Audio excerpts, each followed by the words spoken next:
Kinabahan si Jake nung nakita ako eh. Guys, tingnan nyo. Ang sarap ng food natin. Lechong manok to, tapos may adidas. Homemade tong lechon, tapos sinamahan ko ng kimchi, tapos musawsawan yung sobrang sarap. Ito ka! Sobrang sarap nito. Kain na tayo. Focus sa goal. ML ka lang ng ML. Focus. Focus dapat eh. Kakain. Kakain. Pamilya mo, iwan mo. Basta pumalag ka kay Jake. Puta, durugin mo yan. Halika dito. Oo, ganun-ganun pa. Ganun-ganun pa. Iwan pati jowa, ha? Jake, pininayo ko sa'yo. Ito na idudurog sa'yo, par. Boss, awa mo na ako ng pangalan sabi ko eh. Parang nagpapatawa itong mga to, ha? Ikaw na kaya lumaban sa akin. Parang ibabat-bat yung bata mo sa akin. Ako pa talaga. Ako muna. Tatago muna ako sa bata mo. Bata ka muna. Jake, ito sasabihin ko sa'yo, ha? Ang big boss may cooldown bago mo makatapat. May cooldown? Paano yung skill? Bata ka muna kung uumpra ka. Ano, wala pa rin bang talo to? Wala pa talo to. Oo, saan gano'n ako? Hindi naman natalo dito. Wala rin natalo. Ano ka lang yan, no? Kaya mo na nagpakatulong ang gato-gato. Ano yun, no? Ano dito? Ano? Parang kinakabahan ka. Tapos, ano kaya nasato? Ang sinasabi ng mga to. Oh, kasama na yan. Hindi niya. Boss, wait lang. Bago ka makatungtong dito, dapat bumudo mo kasi wala pa nakakatalo sa akin. Pag-upo ka dito, walang katrasan. Malakas si Jake eh. Si Ato ha, kinabahan si Jake nung nakita ako eh. Pero bata ako muna. Ano man sabi mo kay Jake? Kami ako nagtatalo sa'yo. Di ba wala akong talo? Eto na yun. Nakakilala ko ng panahon. Hindi, yung pinatapat niya sa akin dito guys. Kaya hirap na hirap ako. Patay ka na! Kalma, kalma. Wala pa. Nag-umpisa pa lang tayo. Ako, mahina lang siya. Yun pala, pinag-isa lang ako. Nako! Alaka! Aray ko!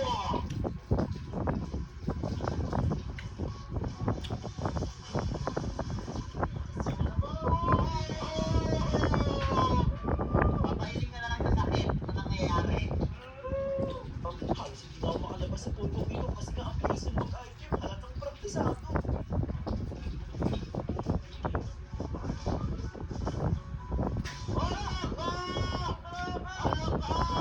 May pinatay ka na naman na creep.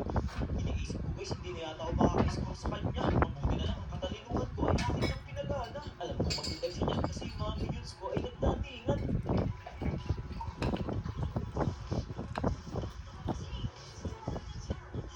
Patay ka na! Ayun lang.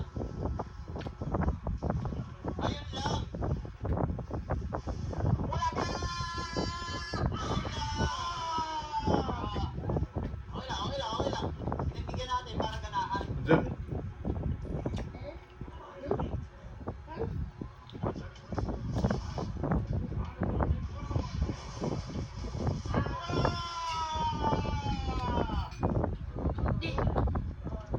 Nag-lock na. Sabi ko sa'yo, mag-lock yan eh.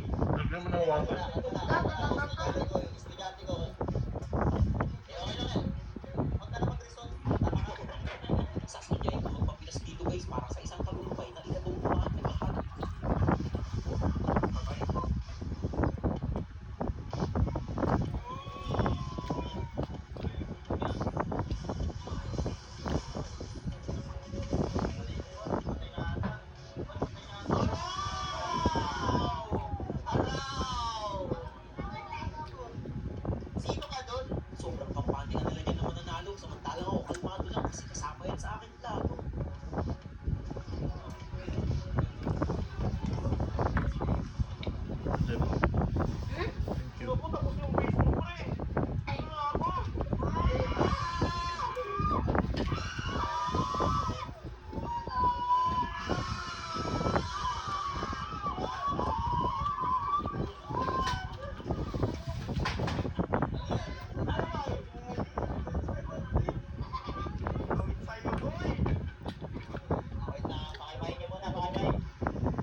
Layo mo talaga pumayag. Eh, boss, talagang MM na ako. Ba't gatot? Lugi na may Moscow dun eh.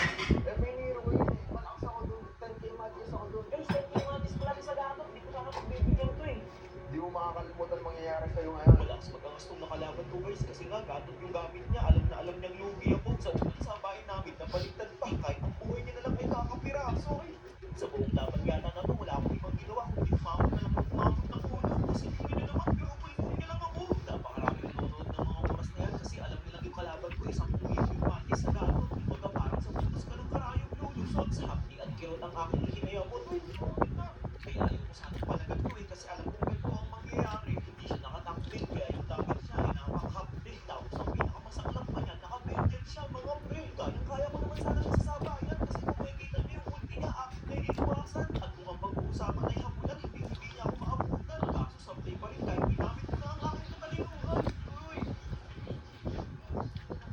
Alam!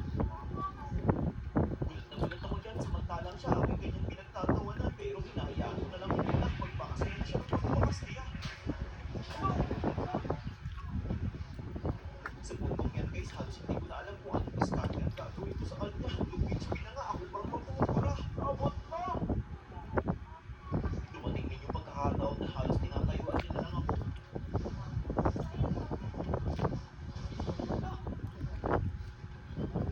Pati yung mga nanonood, hindi ko maniwala sa sakit ng gatot niya. Tingnan nyo guys, sabi ko ba yung buhay ko dyan, sa kanya wala na. Tapos tingnan nyo yung mangyayari. Feeling ko napahiya ako ng konti. Kala ko si Ata siya yan, yung pala umuti sa harapan ko.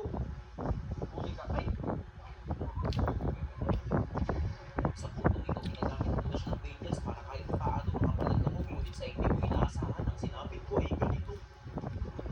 Di mo po kasi ginamit yung Dito sa nagsimula yung isip ko, kumukuha lang ng tulak dito, bigla siyang nagpulti. Sa isip-isip ko, paano niya nalaman ng tulak ko? Yung ikot pa ako ng napakalayo. Tapos ito yung part na nawangin niya ako, doon na ako labis na napuno.